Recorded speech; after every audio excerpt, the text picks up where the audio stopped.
एक शेफ ने जैसे ही लॉबस्टर को काटने के लिए चाकू उठाया, उसने देखा कि डर के मारे लॉबस्टर ने पूरा प्लेट खराब कर दिया। ये उसकी जिंदगी में पहली बार था जब उसने इतना डरपोक जीव देखा था। वो जैसे ही पास जाकर देखने लगा, अगले ही पल शेफ के चेहरे पर लॉबस्टर ने कुछ छिड़क दिया। गुस्से में आकर उसने अपने सहायक को कहा कि इसे फेंक दो। सहायक ने बिना सोचे लॉबस्टर को कचरा निपटाने वाली मशीन में डाल दिया और स्विच दबा दिया, लेकिन लॉबस्टर ने आखिरी पल में उसे भी चुभो दिया। सहायक ने इस बात पर ध्यान नहीं दिया और बस अपना चेहरा पोंछकर काम में लग गया। कुछ ही देर में शेफ की नजरें धुंधली होने लगी, हाथ कांपने लगे और सांस लेने में दिक्कत होने लगी। वो तुरंत बाहर गया, लेकिन हालत और बिगड़ गई। कुछ ही पल में वो जमीन पर गिर गया और उसके मुंह से काले रंग का तरल निकलने लगा। यह है इस साल की सबसे चौंकाने वाली साइंस फिक्शन डिजास्टर फिल्म स्वार। जैसे जैसे इंसान समुद्र को प्रदूषित करता गया, समुद्र ने भी इंसानियत के खिलाफ पलटवार करना शुरू कर दिया। दुनिया भर में अजीब घटनाएं होने लगी जो किसी को समझ नहीं आ रही थी। ब्रैडन नाम का एक समुद्री जीव वैज्ञानिक एक रिपोर्ट की जांच करने जाता है, जिसमें मछुआरों ने कहा था कि समुद्र किनारे एक मरी हुई व्हेल मिली है, लेकिन उसके शरीर पर इतने घाव थे कि ये स्वाभाविक मौत नहीं लग रही थी। टाइगर व्हेल समुद्र की फूड चेन में सबसे ऊपर होती है, तो आखिर कौन ऐसा जीव है जो उसे घायल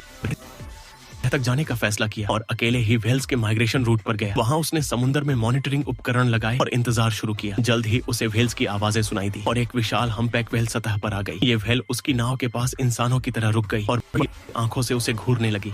अजीब लगा कि हम्पबैक और टाइगर व्हेल साथ क्यों हैं, क्योंकि इनकी जीवन शैली और भोजन बिल्कुल अलग है। जब व्हेल्स आगे बढ़ गईं, उसने दूरबीन से देखा कि उनकी दिशा में एक टूरिस्ट बोट है। ब्रैडन ने तुरंत अपनी नाव उस ओर मोड़ी और वॉकी टॉकी से संपर्क करने की कोशिश की, लेकिन टूरिस्ट पहले ही डेक पर पहुंचकर उत्साहित होकर व्हेल को निहार रहे थे। उन्हें खतरे का एहसास तक नहीं। हम्पबैक व्हेल ने टूर बोट को तोड़ डाला और सभी लोग पानी में गिर गए। फिर टाइगर व्हेल्स का झुंड गुस्से में वहां पहुंच गया। टाइगर व्हेल्स मांसाहारी होती है और अब टूरिस्ट डर से चिल्ला रहे थे। ब्रैडन ने रस्सी की सीढ़ी नीचे फेंकी और लोगों को लगे, लेकिन तब भी कई लोग समुद्र में गायब होते चले गए। एक माँ ने अपने बच्चे को नाव पर चढ़ा दिया, लेकिन खुद नहीं बच सकी। उधर सिटी हॉस्पिटल में दो अजीब मरीज लाए गए जो अस्पताल पहुंचने से पहले ही काला तरल उल्टी कर चुके थे। उनमें से शेफ की तो इलाज से पहले ही मौत हो गई और सहायक की हालत नाजुक बनी हुई थी। डॉक्टर लीसा ने कारण जानने के लिए उसी रेस्टोरेंट का दौरा किया। पूछताछ के बाद उसे लगा कि शायद वो लॉबस्टर ही वजह है, लेकिन वहाँ काम करने वाली एक महिला सफाई कर्मी भी लॉबस्टर के संपर्क में आई थी। लीसा तुरंत उस महिला के घर पहुंची, लेकिन कई बार दरवाजा खटखटाने पर भी कोई जवाब नहीं मिला। आखिरकार उसने महिला को बेडरूम में बेहोश पाया। वो भी मुंह से काला तरल निकालते हुए मर चुकी थी। आखिर ये हो क्या रहा है?